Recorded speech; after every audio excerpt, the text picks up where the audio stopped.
Jo sóc Aràdia i sóc cantant, canto versions i covers de diferents artistes. Tinc un estil així una mica R&B, jazz i pop en general. I llavors doncs, canto cançons d'artistes que m'agraden, que m'inspiren, com per exemple Willow Smith, Lana Del Rey, Ariana Grande.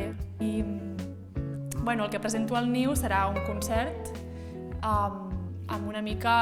Vaig pensar que podria ficar un atrezzo que fossin els meus quadres, ja que he tret una nova col·lecció fa poc de quadres d'il·lustracions i tenen bastant a veure amb l'energia del concert, amb el significat, amb el que vull transmetre, que al final és per una mica d'espiritualitat, amor, temes típics de la vida i amb aquests temes m'he inspirat també a fer els quadres i les il·lustracions. Llavors tot cobra com un sentit comú i això és el que presentaré.